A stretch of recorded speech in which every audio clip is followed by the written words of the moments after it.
Good morning, YouTube, Facebook. What's up on this Saturday morning?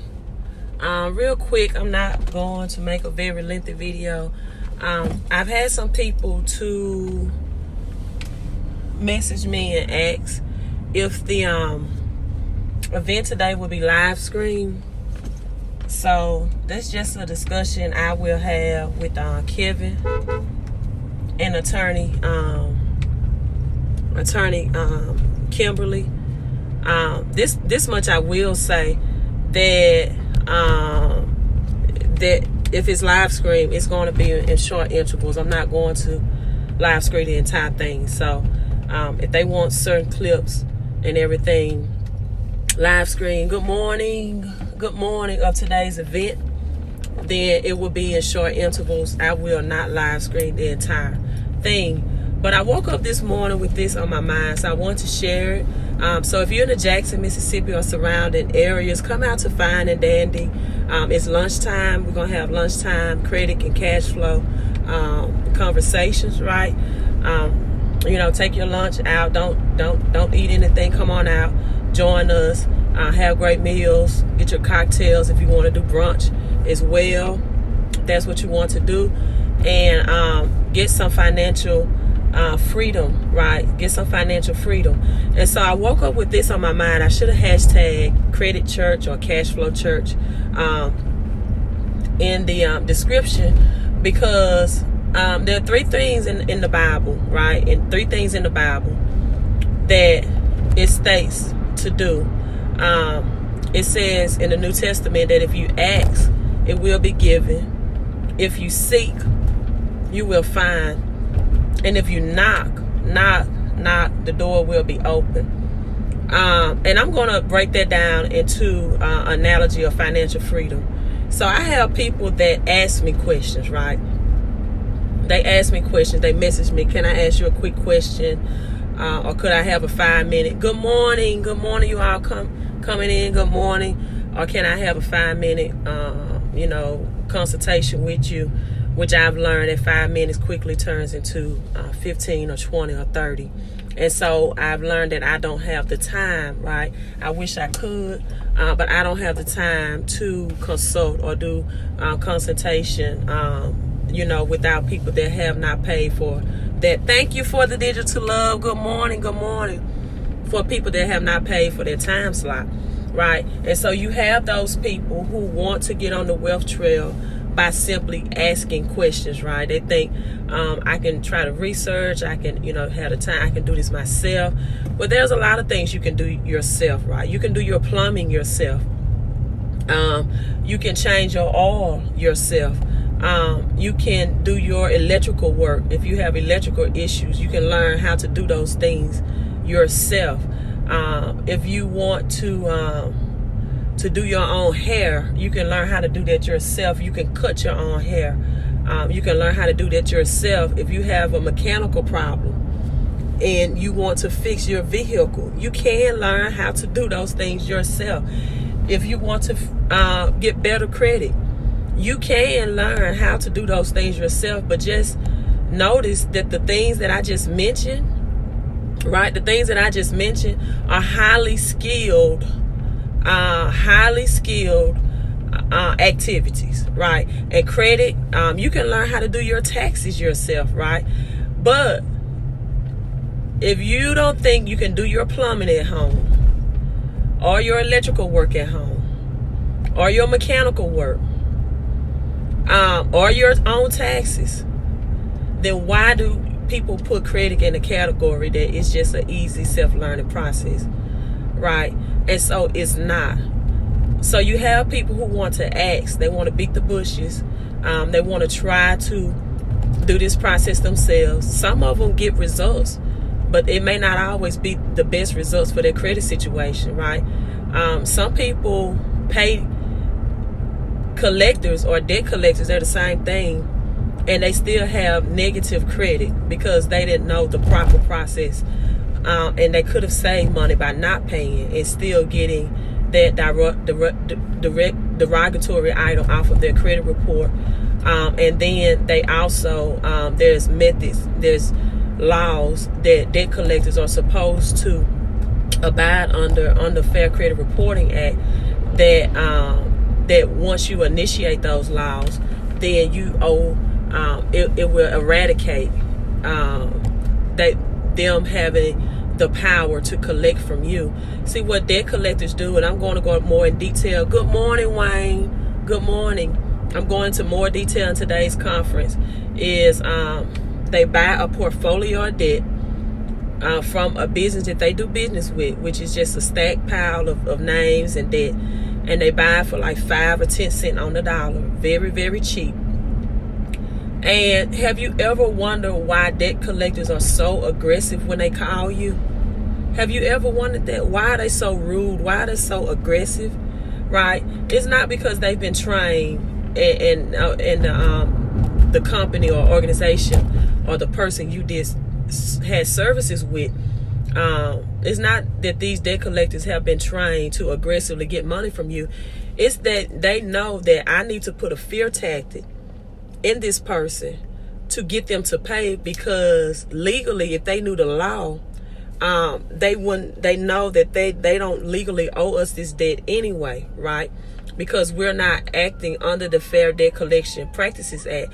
I can open a debt collection business if I wanted to, but they are supposed to, anybody, because there's no jurisdiction on them, right? If you don't know the law. Now, only time the jurisdiction kicks in with debt collectors if you know the law, and then once you know the law, once you learn that you don't legally owe them the debt that they just purchased for 5 or 10 cents on the dollar, then it ceases and desists all rights for them to collect that money from you. And so they just paid your debt, right? They just paid your debt off, and the original company is not, collecting anymore because they agreed to sell it for 5 or 10 cents on the dollar. And so these are just some things. So I have people, back to my original thing, because I wasn't planning on being on here long. So you have people that ask, they want to beat the bushes, they think they can do it themselves, they don't want the professional help, right? And oftentimes you try to fix your own vehicle, if you don't have that background knowledge or you haven't spent hours, you oftentimes do more damage than good. And then you have people that actually seek, right? You have people that actually seek. They seek out information. They will take time to really watch these videos. They will make an investment, right, on getting the best tax services that they can get, so they can save money in taxes. That's the number one asset you can have. They will take time to invest at getting professional credit assistance, and they will take time to seek out and knowledge, right? Because knowledge it creates wealth. So they will take out time to come to these conferences, especially if they're free. So these are your seekers, right? These are your seekers. But then you have people on a third level that actually knock, right? And the Bible says to knock and the door shall be open. So what is the knocking process? Knocking just means that I'm applying the knowledge that I've just obtained, right? People that seek, they'll come to the free conferences. Sometimes they'll pay for the services. They'll make the investment in themselves and their financial education, but they won't go on to the next level of continuing to invest in themselves or take action. You have some people that'll come out today and they may not take action. They may not invest in getting their credit at a higher score. They don't see the worth of investing in credit, but then they will pay high interest rates because of bad credit, right? See, credit is a very taboo topic. You've heard the saying sometimes, hey, don't get that credit card, don't get in debt. And people, most of the America is so afraid of getting in debt, or they have made bad decisions to get in debt, and they have consumer mindset, that's the only way that they look at credit is from a consumer mindset. A consumer mindset is, I understand that I only will get credit to purchase things or to get things that has no money, no return on my investment. Once I buy that thing or that item, it will not make money for me.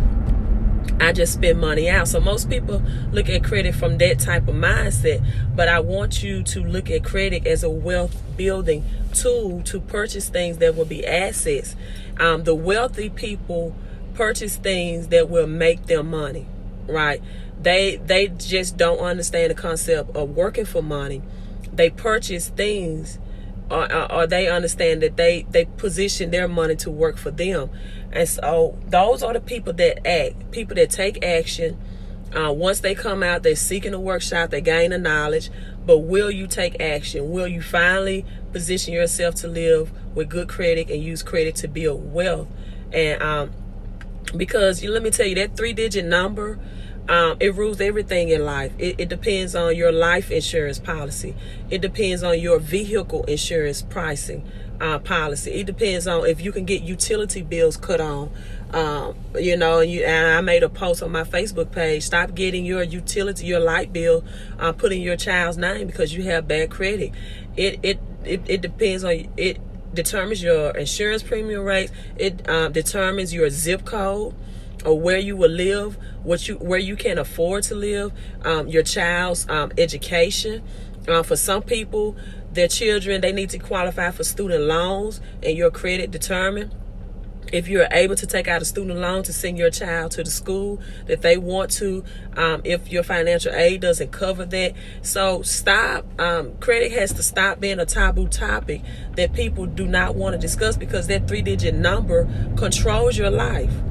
It's more than just people want a credit card to buy stuff. It's more than just people have good credit to be a home buyer or a vehicle.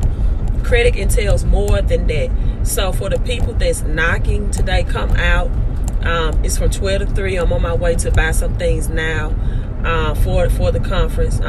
Like I said, if you want to stop living paycheck to paycheck, if you want to have more financial freedom, if you want to have the luxury of spending more time with your children or your family, if you want to stop having negative credit, right? You want to know what it is to be a positive cash flow and positive credit. You need to come out. I saw a bishop post on one of social media that it's time out for Christians to be shouting in the dark. And what does that mean? Christians shout, they dance, they slide, roll all over the church or whatever, but you're still in the dark if you don't know these financial principles. And a lot of financial principles that I teach are biblical based, right? They're biblical stories, biblical based. And it's so many different women in the Bible that walked in wealth and prosperity. But if you don't know the practical things, and if you don't take action, you will never get into the financial freedom that you deserve. So come out today, fine and dandy. Attorney Kimberly Sweeney, again, she's coming out. If you have a child that's in college, a grandchild, if you have student loan debt yourself, right? Just imagine if you could, thank you, Rob. I appreciate that. I appreciate your compliments. Just imagine if your child, your niece, your nephew, your grandchild was able to graduate college and not take, once they throw that cap off and take that tassel off, that they won't step into thousands of dollars into debt, right? Just imagine that, because it used to be people will advise, go to school, thank you for the digital love, get a college degree so you can get a good job. But now that we see artificial intelligence is taking over, robots are driving 18-wheeler trucks for the United States Postal Office, right? And those jobs by humans are being replaced. Now the advice is pretty much, because the industrial age people is over with. The industrial age is over with. The school system is teaching our kids to be test takers. And so, you're going to have to learn these financial principles. You're going to have to break the poverty curse on your family. You're going to have to be that one that goes out and take actions and apply this knowledge to obtain financial freedom. Because let me tell you something. There are people who do not get the medical help that they need because they don't have the money. or they don't have the credit. They don't make doctor's appointment. They don't get the medical help that they need because they don't have the credit. And they don't have, well, I have to wait till I see the doctor because my insurance premium is going to be this much and I don't have the money. I'm telling you stories I hear. Thank you for the digital love. Every day I'm hearing these stories. 1 out of 4 Americans, people do not have $400 for savings. So if you don't have the cash in savings, at least have a $10,000 credit card for your emergency line just in case an emergency happens, because credit cards can be converted into cash. At least have the credit. If you don't have the cash, have the credit. Thank you, Tabitha. How are you? Okay, Tabitha, Tabitha, I know you want. Thank you, Tabitha. I know you want to get a cocktail today, but if you can come out to the conference, come out. I'm at Office Depot now. I have to pick up some things for Kevin in his presentation. So, and look, I have my Office Depot business credit card. So, getting it done today, and I might not use it. I just I help people do business credit too. So, if you can have a side hustle at home, it's just my business credit card, LD Financial Coach. You have a side hustle at home, and you need to expand your side hustle, and you need the money. Then you need to learn the power of using credit and business credit to get that. So, it's today. You can be a person that want to ask questions and you never get ahead. You can seek, you can come out, but if you never take action, it still won't. It still won't help. You have to knock. Come out. I may do some live screening intervals. I'm not sure. So, and then what you get when you come out is questions off camera that people get to ask and ask us personal about applying these strategies. So come out. If you want to know how to legally not pay collections, if you want to know how to get out of credit card debt fast, if you want to know how to get out of student loan debt fast, or just this knowledge because your child is graduating high school and you don't want them to get into student loan debt, you want them to leave college financially free. If you want to, let me just share one thing with you all, and I'm signing off because I'm on here longer than I expected. Let's say, for example, you have a $1,200 mortgage note, right?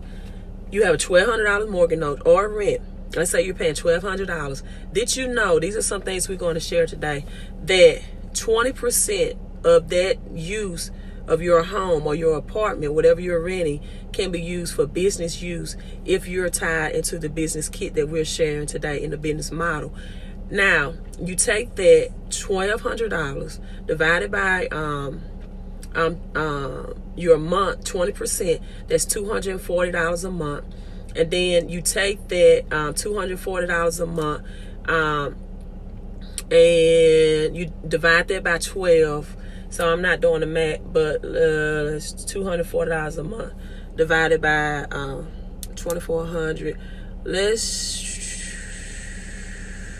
just say $2,800 to round it up. That's $2,800 a year of tax deduction that you get back in taxes. That if you don't come out and learn these strategies, you would never know. You would never know about. The number one tool that wealthy people use to become wealthy is they learn how to get tax breaks on their taxes. So either they get more money back, or if you're high middle class, you pay less money in taxes. The number one tool. So we're sharing this today. I'm at Office Depot. I have to get some things for the conference. So come out 12 to 3. Support the cause. Hit like and share, and make sure you share this on your timeline. You all have a financial free weekend. Happy Memorial Day too.